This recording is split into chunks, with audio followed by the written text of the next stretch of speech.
क्या आप भी जानते हैं साइक्लोन तौकाते के बारे में? क्या होते हैं साइक्लोन? केरल, कर्नाटक, तमिलनाडु, गुजरात और महाराष्ट्र में अलर्ट क्यों लगाया गया? इन तीनों पॉइंट आने वाले एग्जाम के लिए भी मोस्ट इंपॉर्टेंट हैं, इसलिए आज की क्लास को मिस मत करना। आज की क्लास में पहला पॉइंट ये है, साइक्लोन क्या होते हैं। गर्म इलाके के समुद्र में मौसम की गर्मी से गर्म होकर अत्यंत कम वायुदाब का क्षेत्र बनाते हैं और हवा गर्म होकर तेजी से ऊपर जाती है।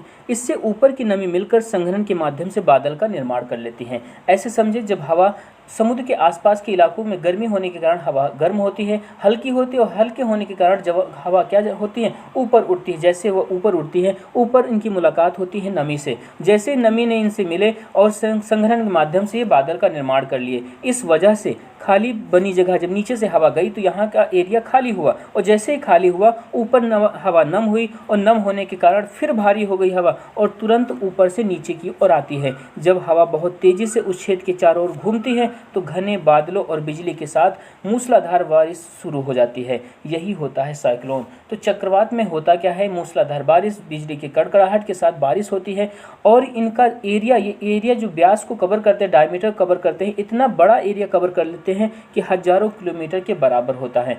Most important point, last point है, चक्रवात निम्न वायुदाब का केंद्र है। एग्जाम में पूछा जा चुका है, इसलिए इस पॉइंट को जरूर अपनी कॉपी पर नोट कर लीजिएगा। चक्रवात के केंद्र में किस प्रकार का वायुदाब पाया जाता है?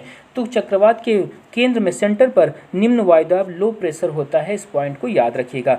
आपके दिमाग में सवाल उठना चाहिए कि सर चक्रवात सभी जगह चक्रवात ही कहा जाता है? तो इसका जवाब है नहीं, क्योंकि यूएसए, अमेरिका के आसपास के जो क्षेत्र हैं, एरिया हैं, वहाँ पर चक्रवात को हरिकेन के नाम से जाना जाता है। अमेरिका के आसपास के क्षेत्रों में चक्रवात को हरिकेन के नाम से जानते हैं। आपको ये बात पहले भी बताई गई कि हमारे जो वेस्टर्न घाट हैं वहाँ पर अलर्ट जारी किया गया। उसका कारण क्या है? केरल, कर्नाटक, तमिलनाडु, गुजरात, महाराष्ट्र में अलर्ट जारी कर दिया गया। उसका कारण ये है कि हमारे भारत का नक्शा हम समझ लेते हैं, और ये वेस्टर्न घाट हुआ, ये ईस्टर्न घाट हुआ। वेस्टर्न घाट की तरफ हम बात करें तो ये अरब सागर है, और ईस्टर्न घाट की तरफ क्या है, बे ऑफ बंगाल है।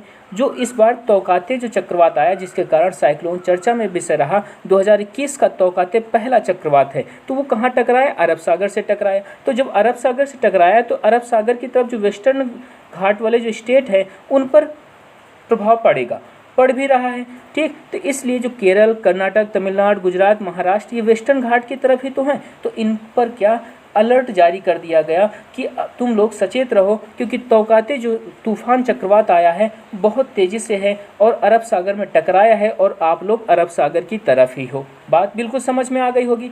अब आपके दिमाग में आना चाहिए कि चक्रवात की दिशा क्या होती है। जो चक्रवात की दिशा होती है दो तरह से निर्भर करती है। ये हमारी पृथ्वी हो गई, 0 डिग्री लाइन हो गई। 0 डिग्री लाइन के ऊपर जब हम चलेंगे तो वो होता है नॉर्थ हेमिस्फीयर, मतलब उत्तरी गोलार्ध, और नीचे 0 डिग्री से नीचे बात करते हैं तो साउथ हेमिस्फीयर होता है। बात समझ में आई? दक्षिणी गोलार्ध। तो जो नॉर्थ हेमिस्फीयर होता है वहाँ पर साइक्लोन की डायरेक्शन होती है यूँ, और साउथ हेमिस्फीयर में चक्रवात की डायरेक्शन होती है यूँ। यूँ का मतलब ये है कि ये है एंटी क्लॉकवाइज, और ये क्या है, ये क्लॉकवाइज है। तो आपके दिमाग में ये बात छप गई होगी कि नॉर्थ हेमिस्फीयर में चक्रवात की दिशा जो होती है घड़ी की उल्टी दिशा में होती है, जबकि साउथ हेमिस्फीयर मतलब दक्षिणी गोलार्ध में चक्रवात की दिशा क्लॉकवाइज होती है। इस पॉइंट को भी आप याद रखिएगा। अगला पॉइंट है, सर जो तौकाते तौकाते हम कह रहे हैं, इसको नाम किसने दे दिया? क्यों तौकाते ही कहा, चिंटू मिंटू कह देता? तो तौकाते म्यांमार के द्वारा ये नाम दिया गया। तौकाते का अर्थ क्या है, इस बात को याद रखिएगा। ये शोर मचाने वाली छिपकली के नाम पर म्यांमार ने इस बार जो तूफान आया, चक्रवात आया, उसका नाम तौकाते रखा है। तूफान आने से पहले ही नाम रख दिया जाता है। कारण क्या है कि लोग सतर्क हो सके, वैज्ञानिक इसके बारे में जो सुझाव दे सके, जो काम कर सके, जिससे जनमन हानि ना हो, इसलिए ये नाम पहले ही दे दिया जाता है, जिससे सारी चीज़ें सतर्कता रूप से, सुरक्षित ढंग से की जा सके। अगला महत्वपूर्ण पॉइंट है, सर म्यांमार ने ही क्यों दिया? कोई और देश दे देता तो हिंद महासागर के 8 देशों के पास ये अधिकार है नाम देने का, तो जिसमें से म्यांमार भी एक देश है।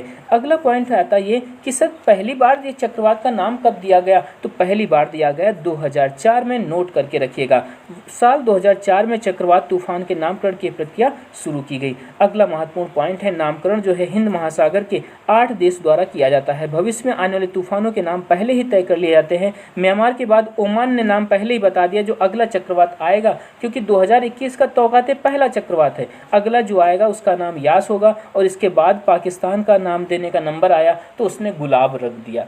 समझ में आई बात? तो ये सभी पॉइंट आपके एग्जाम के लिए मोस्ट इंपॉर्टेंट हैं, इसलिए चैनल को लाइक करिएगा, शेयर करिएगा और अपने दोस्तों में भी शेयर करिए, जिससे सब तक ये जानकारी पहुंच सके और सबकी तैयारी मजबूत हो सके। जय हिंद, जय भारत।